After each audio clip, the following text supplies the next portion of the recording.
2, 1, and we're live. Hi, everyone. I am here with Russell, and it is post roll call. Russell, how did the Japanese do? Oh, they were terrible, Bo. Absolutely. I still think I'm going to carry on working on them, but the overall record. So I've got the record for all the different nations, and jumping straight in, there were three Japanese armies. Yeah. So they played 15 games, and they managed to win 3 out of 15 games. Ouch.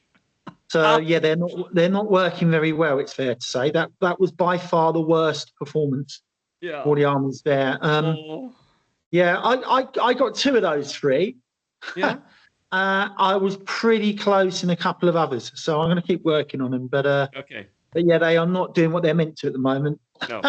and until they get a new army book, yeah, they're not going to be very, very strong. So I'll keep working on them. I'm going to keep. Well, I'm taking them to the Welsh Nationals as well, similar list, to see if I can improve on it. So I'll keep trying. Sometimes it's just a question of how much you actually you learn about how to run that list, right? Yeah, you know what? It's not only learning to run your list; it's learning what the other lists do. Exactly. And we're still doing that. And how to counter that. Yeah, exactly. I've kind of analysed and worked out how would I have won. I feel like I could have won two of the games I lost now, having looked at what happened and get to a 4-1 record. There is one game I just don't really see how they win it, but it is what it is. Okay. Right. So, do you want to talk us through the actual results for roll call first, and then perhaps we can go into some of the takeaways for what happened? Yeah. Have you got the? Sorry, go on. Carry on. Yeah, I pulled up the results for us here, so we can have that in the background for people to look at. Excellent. Yeah. Yeah. So you've got so if we look at the top 5. You've got 2 British, 2 German, 1 Finn army in there. Stuart Hawkins, congratulations to him. I actually played him at Bournemouth, where he had 3 wins, a draw, and a loss, which was the same record as me. He took his Finn army and he's added Stooks. So he's basically learned from Bournemouth that he needed real AT options. Yeah, and something at range, which I'm seeing more and more Finnish players. Like they're all taking the cheap armor, but they're also adding something more, and the Stug is a good option for that. Yeah, absolutely. He's still got the 3 T28s, but he's now added the 3 Stugs, and that is a really tough army. Yeah, and then we only had 1 objectives mission out of 5. So immediately, if you're a tank player, you're like rubbing your hands together, because there's only 1 mission there that really doesn't play into your strengths. So everything else was movement or kill point based, which is really what you want with a tank list. So that worked really well for him. And then and then we had a lot of good players knocking each other out early doors, which we can look at maybe. And so Stuart won all 5 games, which was fantastic. Only players to win 5, yeah. So that's good. You can't beat that. That's fantastic. Paul Wickens had a 3. He had the 3 forward observers.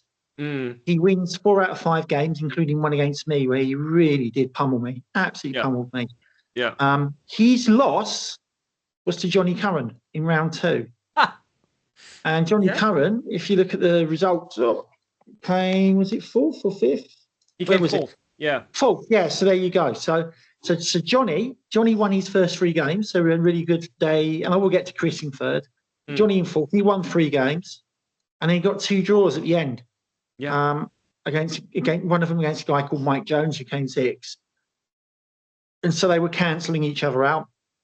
Chris Davies, he had a really good run. Chris Davies, he's Paul Wickens and my teammate in the Welsh Nationals team. And he only lost his 3rd game. And if I look to see he was running Russians, very good. Was he Russian? No, sorry, British, running British. He lost to Richard Chiezo, who was another one of the top players there. And Rich dropped 2 games in the end. He dropped down a bit. But he had 2 draws. Sorry. Rich was 5th. What am I talking about? Rich was 5th. Yeah, he had two And, draws, so he's the only other undefeated player apart from Stewart. But of course, because the and draws Johnny. pull you back. Johnny had 2 draws as well. So Oh yeah, he did. Right. So we have yeah, yeah, three undefeated players. That's right. yeah. And guess who Rich and Johnny were playing in round 5? Ah. Yeah, each other. So there was an awful lot of people knocking each other out, Yeah. which is quite interesting to see.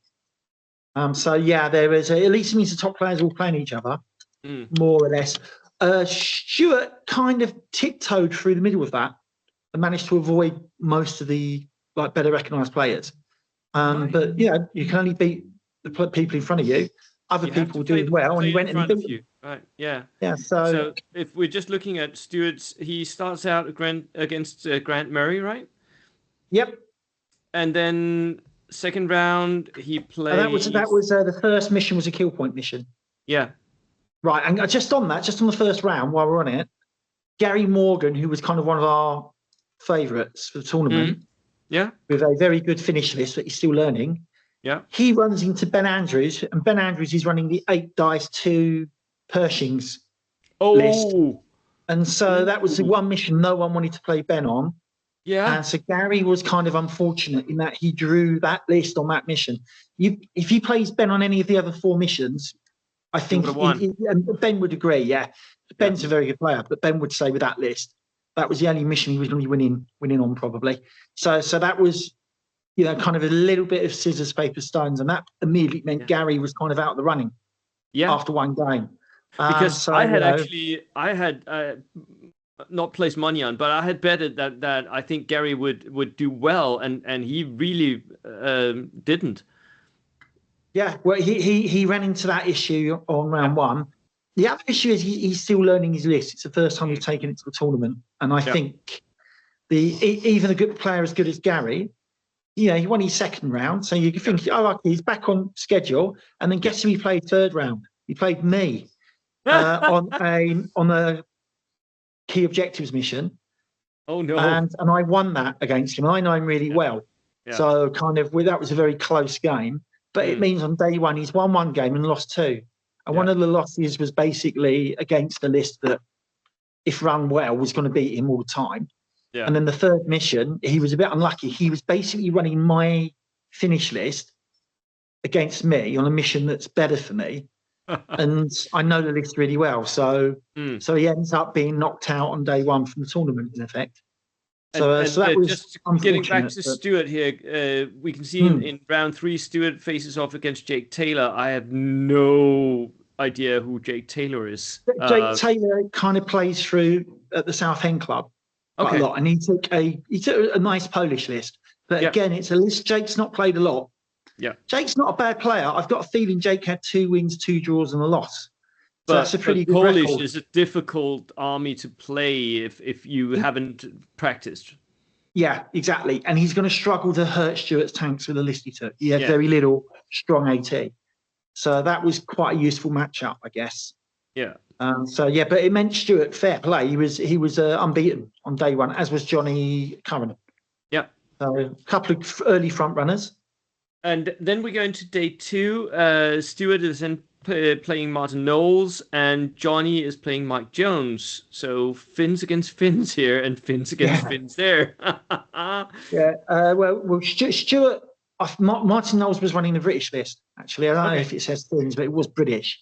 Okay. And that was the breakthrough mission, which again is going to suit Stuart because he got lots of armour. Yeah. And the consolidate that can move around. Yeah. And so that kind of played out the way you thought it might.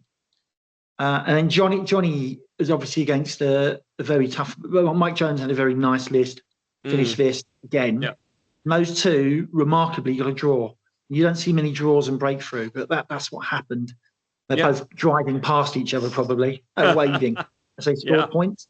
Yeah. So that's what happened there. And that's where you met Gary Morgan. No, I met Gary Morgan third round. So in the fourth round, I had to play Paul Wickings. So I ran into the 3 forward observers list, and they came in. So I think I actually resigned at the start of turn 3. It was bad early. Wow. Because they just came. The Foos came in. They completely destroyed my left flank. Yeah. and I'm kind of staring at the table, realizing I can't stop him, and he Yeah. was just going to roll everything off. Threw Yeah. a couple of units forward, didn't get the order dice, lost some more dice. I was about 10-1 down on dice after just In two round rounds. 3. Wow. Yeah, yeah, simply because mainly I think the artillery, the foos, they took out something like 7 units by Yeah. the start of turn 3. So Yeah. at that point, that's like a third of my army gone. Yeah. And I'm just like, wow. And I've still got another 2 rounds of barrage to come in. And so in the end, we shook hands because it was game over. Yeah. That will happen occasionally with that list. If you do roll 6s with it, you are going to kill a lot of units. Yeah. So that's what happened there. That's the game I don't think there's a lot I could have done about. No. Just one of those things. Then you went into the final round 5. Yes. Johnny Ferg, who also had quite a few, like an He had interesting 3. list. Yeah, he had 3 foos as well. Yeah. He obviously didn't roll as many 6s as Paul because he knew quite as well. But he's another good player. He plays for Scotland. Yeah. So we're looking at players there that I think, well, Scotland are not at the WTC, I think, this year. No. But they're certainly at WoW. And I think Johnny Ferg will probably play for them at WoW. Yeah, they will. But you could see there's some really good players. So if you look at the top list, Stuart against Mike Jones. Mm-hmm. You got Johnny against Rich C. So they're 2 England players there. Yeah. Alex is an England player. Yeah, against Paul Wickens. Yeah. Alex has the same problem. So Alex had the 10 TKS Tankette lists. Yeah. And he played against the 8 dice Pershing list. But the difference was they were playing, I think, Breakthrough. So that's an auto win for Alex at that point. That is an automatic win. That is almost impossible to lose. It is. And he said as much. He was very, very generous in acknowledging that. Yeah. Again, if Alex plays that list in round 1, I think the Persians probably beat Alex. So there was an awful lot of, it was very mission terrain dependent on the outcomes. But Alex played Paul, and this time they're playing a kill point mission, but it is quarters and it's pre-deployment. So Alex has had to set up, most of his kit in a quarter that Paul can see with his 3 foos. And Paul then did to Alex what he did to me and basically destroyed his army by turn 2, turn 3. Yeah. So that army, if you roll the dice, it is brutal. It really is. For me, I'm at a place where I think in order to balance tournaments going forward, we're going to have to do something to limit the artillery observers, especially for the Brits. The double tab is just enormously powerful.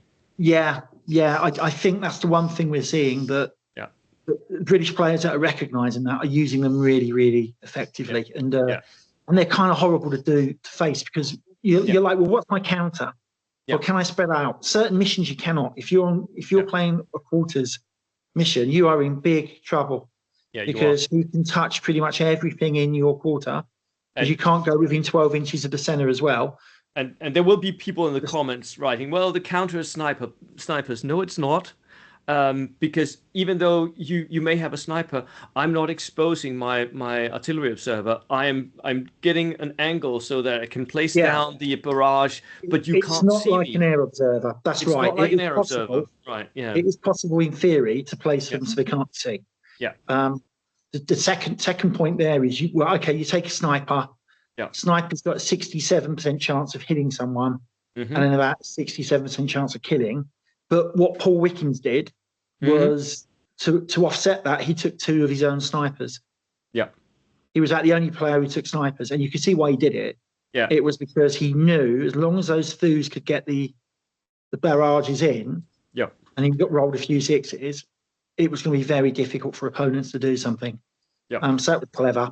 The way I'm trying to work out, how do you deal with them? I'm thinking you need maybe LMGs or weapons with some range that can get at them early. Yeah. The only other thing really is infiltrators. If you can, like the Russians can take it, you take an infiltration unit. Infiltration and you go scouts. after them hard. I had a game against Michael Christensen where he went after I had double artillery observers and he just went after them with the scouts. sacrifice the scouts just to get my artillery Yeah, observers, and that it's can really 100% work. worth it. Yeah, yeah, Yeah, I played a test game against a double foo list, yeah. and that was with my Japan list, but my opponent positioned his kit so I could get my LMGs on them early, and I managed to roll the dice I needed. So he failed a couple of saving throws, and that meant I took the foos out. So you can do it, but you need to pull your dice before your opponent. So the good foo lists are designed so they're at maximum dice or close to maximum dice level. So you've got dice advantage. They are taking other forward deployers to make it difficult for you to get close to them. Yeah. Because obviously you can't be within 12 of the unit, so they can screen off areas. Yeah. So if you play them carefully, they're quite hard to counter. The only counter, well, there isn't one. You're basically hoping your opponent doesn't roll sixes. Yeah. And you go down and you just take the barrage. Or you have an army that can outflank and the mission fits that or something. Yeah, but again, if the mission's not letting you do that, no, then you're in trouble. Yeah. Yeah, you're in a lot of trouble in that situation. So I'm working on how to deal with that list. I've got some ideas, like I say, LMGs and stuff. We will see. Yeah, we will see. But yeah, look, it's at least it's a different list. We're seeing different types of play in lists that didn't exist in V2. So yeah, we are, and we're also seeing different lists at the top. I've now flipped back to the final standings here. Like, I'm seeing a lot more Germans at the top, and some of them are running like. Johnny Curran ran his barbecue, right? He always does that. So if he can do that. If you look at them, so I've kind of worked. I know you use different terminology, but you can. So Stuart Hawkins has got a tank force. He's got 2 tank platoons. You've then got Paul Wickens, who's got 3 foos, and he's got an MSU, what you would call an MSU list. Lots of small infantry sections. He's got 4 Vickers Mark 6 tanks, a couple of snipers, lots of small cheap units. Which worked well. Chris Davies had a tank list, so he was running a British armour list basically, which went really well for him. You've then got Johnny Curran, who, as you noted, he's got a barbecue list, but he's also it's more like a napalm list because he had 4 Nebelwerfers as well. Yes. So it's like so he was bombarding you at the same time as he was waiting for you to move up, so he could flame you. Yeah. So it's horrible. So that's then Richard Chezo. He had. Basically a tank platoon with Panzer Grenadiers. So he had, I think, something like 3-4 Panzer IVs, a couple of lighter tanks as well. So we've seen a lot of tanks at the top here. Yeah. Mike Jones, who came in at 6, he was running 8 Komsomolets. So he had loads of cheap Finnish units to move around. Number 7, Johnny Ferg, who's another triple foo list. So the triple foo lists came 2nd and 7th. Yeah. Phil Brewer in at 8th, he had a barbecue list, a German barbecue list like Johnny, very similar. And then Alex, who came in at 9th, he had 10. He had 10 TKS tankettes. Yeah. So they're like the lists that really stand out for me. And fair play to Ben Andrews. So Ben Andrews at 11th there. Yeah. He won 3 of his games and lost 2. Yeah. And what he effectively did was he was a hard answer to some of the meta lists on certain missions. So he ended up with 3 wins with only 8 dice. So you're not often going to, and unsurprisingly, some of the missions he lost were, guess what? He lost, he won objectives. How he won objectives that list, I don't know. I don't know. But he must have lost breakthrough, right? Yeah, he lost breakthrough. That's an auto loss, as we say, and he lost the gain ground one, the old sectors mission. Yeah. And not a surprise. So you could have perfectly predicted that, and he did very. I'm going to have to speak to him how he won the objectives mission. That's amazing. Take my hat off to him. Well, potentially he could, contest with his heavy tanks and then try and one objective. The thing is, Bo, you can't because we were playing sticky objectives. So once you've caught the objective. Yeah, it can't be contested. You own it. They have to take it back off of you. Yeah.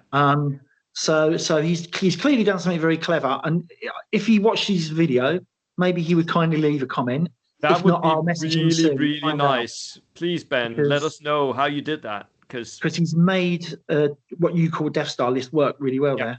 Yeah. It's one of the best results we've seen for Death Stars in a long time. Even though a lot of people have been trying since V3 came out. What other takeaways do you have going out from this? What are your like top three things that you think we learned? Well, the thing I was interested in is how the nation's performing. So I've managed to break them all out.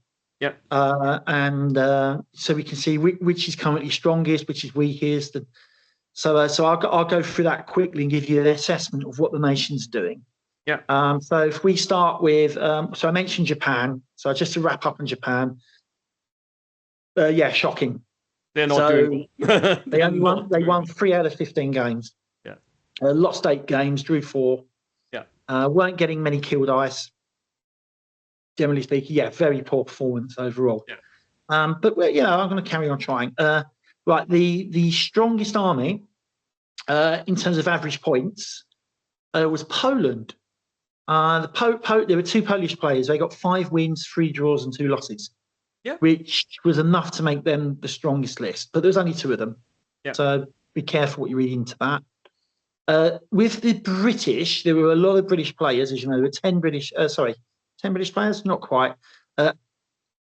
8 British players, and they got 21 wins, 6 draws, and 13 losses. So very strong performance.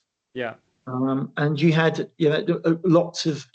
There was 1 British player who got 2 draws and 3 losses, and all the others were but he was playing a very themed list, so he was there to play that. The others were all regularly whacking out wins. So it was a very, very strong performance from the British. The next strongest nation was Finland. Mm-hmm. So Finland played 30 games, 15 wins, 5 draws, 10 losses. So that's strong. Only slightly very strong finish for the Finns. I mean, and it's sort of a difficult army to play for me as well. Yeah, it's not easy to run. And you could see that because not all the Finn lists were up there. So the finishing places, 1st, 6th, 16th, 18th, 23rd, 33rd. So there was a mix in where they ended up. All the way down the rankings, yeah. Yeah, but using them as tank lists is clearly working. Yeah. Germany did reasonably okay. So Germany, not terrible. Well, they played a lot of German players. So there was 50 games, and they won 16, drew 14, lost 20. And they tend to be the more fun list. That is actually slightly better than they were doing in V2. Yeah. And as we saw, a couple of German lists did really well. The other thing I should say, Bo, is as well with those numbers, I haven't adjusted for where a British army played a British army or German. So the numbers will average to the mean a bit more than they should. Yeah. So you'll probably find actually Germans did slightly worse than that because some of their wins would have been against other German armies. Which is kind of interesting because if we're looking at, I've just been doing meta-analysis of the WTC, which is coming up next weekend, right? Oh, of course, yeah, lots to come. And looking at that, almost all nations are taking Brits, and almost all nations are taking Germans. But if the Germans are not performing, we shall see what happens with the WTC, because that may be a lot more powerful lists if people would take. I imagine the builds will be a lot stronger. Yeah. So are there any Finnish lists, right? Yeah, of course. Because I would have thought pretty much all of the armies, all of the nations at WTC. About half are taking Finns and about half are taking Hungarians. They're another really interesting army. There was only 1 Hungarian army at the tournament, so you can't really read anything into it. No. The Americans did okay, actually. They had 6 wins, 3 draws, and 6 losses. With their strange. That's about average. Yeah, which actually is not terrible. I suppose the good news: there's no really dominant army at the moment, which is reassuring. And like we say, if you go back to your list, your top 10 players. Mm-hmm. You've got 2 Finnish lists in the top 10. Yeah. You've got 1, 2, 4 British lists. You've got 3 German lists in there, so you can build a good German list, and then a Polish list pops in. Yeah. So there is a mix there, and just below that, in 11th place, was a US army. Yeah. I do think there's quite a nice mix and balance at the moment in terms of what's working for people. So I'm not panicking yet. In terms It'll be of interesting to see if the U.S. Army book changes this meta up a little bit. If the I British doubt Army book, it. when that comes out, changes that up again, and yeah. Yeah, well, I tell you what, I'll give you my 3 key takeaways in a minute, but just on the Army books, I think what we're seeing is they are not really changing the meta when they arrive. Yeah. They're giving you more options, but we can see the special rules are not an improvement on what was in place. Yeah. In some cases, they're a weakening the Army. Yeah. The additional options don't seem to be making any real difference to competitive play. So I think the only thing that we are also seeing is that Germany has energized the German players to play more with their German armies. I'm not sure they're doing better, but there are more people playing Germany, at least. Yeah. Yeah. You'd expect the US to get a bit of a boost now. You would. It'd be interesting to see if it doesn't, because that'll show you the player response to the books. Yeah. Yeah. And there's nothing more honest than that than just say, well, are people picking them? Whatever people say about the book, if the number of armies being picked goes up, you can argue the book's a success. If it doesn't change at all or goes down, you can argue the book's a failure in that sense. Yeah. So there's the books, but in terms of like the key takeaways at the moment from other tournaments, go for it. Number one is we're now playing a tank war game. We are. There is no debate over that, and I know Marcus was arguing on the podcast with you before several months ago. To be fair, so this is a developed opinion since, but then. Not that long ago. Yeah, but he was arguing infantry still matter. No, it's a tank game. It does. It really is. The infantry is there to take objectives. That's what it does. Yeah. Yeah, exactly that. And as you have said before, the second takeaway actually is where I'm going to agree with you on something. I don't like doing this, but you've made the point. You've said rifles are useless. Yeah, I wouldn't go that far, but I would certainly agree they're not particularly dangerous anymore. Exactly. Yeah. So infantry walking around with rifles, they're annoying as much as anything, but they don't really threaten anymore. Yeah. No. So that'd be my second takeaway. So it's kind of fun because in V2 we had the skirmish armies, we had the Americans, and other armies that could, at 24 to 12-inch range, you do something with the rifles, right? Yeah. That's all gone away. We're not seeing them do that anymore. Yeah. Yeah, agreed. And so my third comment, I guess, is actually it's quite interesting. There is definitely now a bit of a meta developing for grenadiers, for whether that for loading up armored cars, armored transports, with infantry that have either got SMGs or they've got flamethrowers, and they're basically doing drive-bys. So we're seeing it more and more where it's a great little tactic. So you get say a Hanomag. You get the Prots or whatever it's called, the experimental one with the 2 MMGs. Yeah, the prototype, the 250/4. Yeah, that's the one. Yeah. So you put inside that a group of guys with SMGs and a flamethrower, and you put an officer in there because the officer's going to snap too. And then all of them go at you've got the Hanomag range is 9 inches, then you get out 6 inches, and then you got a further 12 inches for the SMG. So that's quite a far range you've got. Yeah. And moving up, you'll like do damage with the 2 MGs, and then your officer will give a pin, maybe do a little damage, and then the grenadiers will go out and actually kill whatever is left. Yeah. Yeah. Yeah. It's a great tactic. Yeah. Point blank, they're pretty brutal.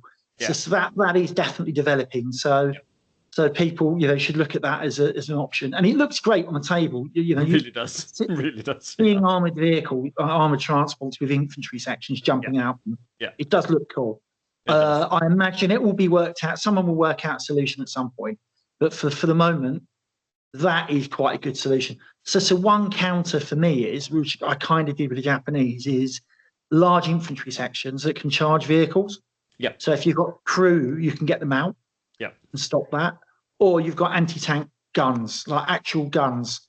So I had a couple of medium anti-tank guns, and I'm not and they killed out 5-6 vehicles during the tournament. I'm not convinced that they don't work yet. I'm willing to work on them.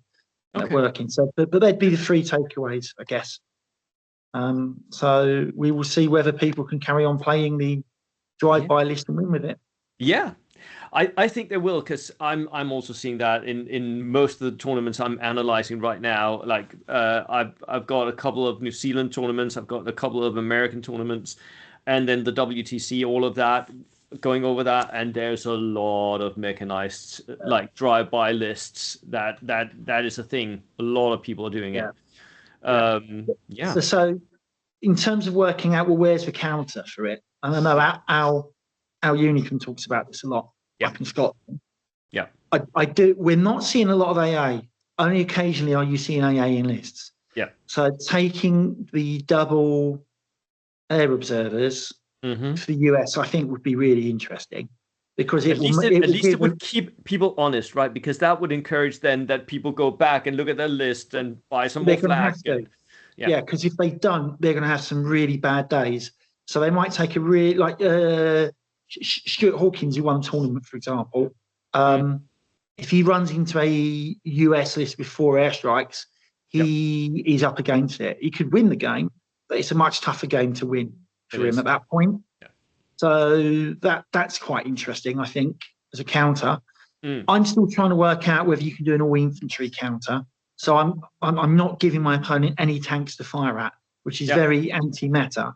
The idea being much anti-meta, yeah.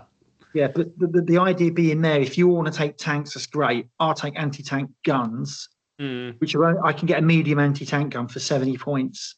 So I'm not too worried if I lose a couple, because 2 of them is the same cost as one of your tanks. Yeah. So I'm interested to see if I can make that work. So I'm going to be working on that, and I will let you know if it works. At the moment, we would say no, it doesn't. But I am working on it. Well, we live and learn, right? We live and learn, and our defeats teach us so much. Well, that is definitely true, and they were all really fun games as well. Even the Wipeout was fun, just to see what the lists were doing. Yeah. Right, Russell, thank you so much for coming on and talking us through the results and the takeaways for Roll Call. What's up next for you? Well, I'm very interested to see what happens at the WTC. Yeah. With your team, the USA. Yeah. USA 2, sorry. Yes. Right. And then after that, I'll be playing at the Welsh Nationals with this Japanese list. And I'll let you know what happens there. And that's normally a very competitive tournament. Roll Call was very competitive this year as well, which was good. Yeah, it was. And Nationals will be in Wales as well. So we're starting to see more and more information about what people are trying. Yeah. Then a little bit of a break and a little bit of a rethink. And then we've got the BritCon tournament and the bigger Warlord tournaments, their grand tourneys and stuff. And I suspect I'll still be taking Japanese for those, even with no book yet. Going all in this year to try and make infantry great again. I love it. It's fun. Just do something different this year. Yeah. So rather than focusing on just winning tournaments, try and make lists work and see what you can do with them. Right. So if I don't see you before, I'll at least see you at World Open War in the autumn. And that'll also be awesome. Back to playing Denmark then. Which, all the best. Yeah. Not going MAGA completely for all tournaments going forward. No. Anywho, that's it for me. See you all. Cheers. Bye. And we're off.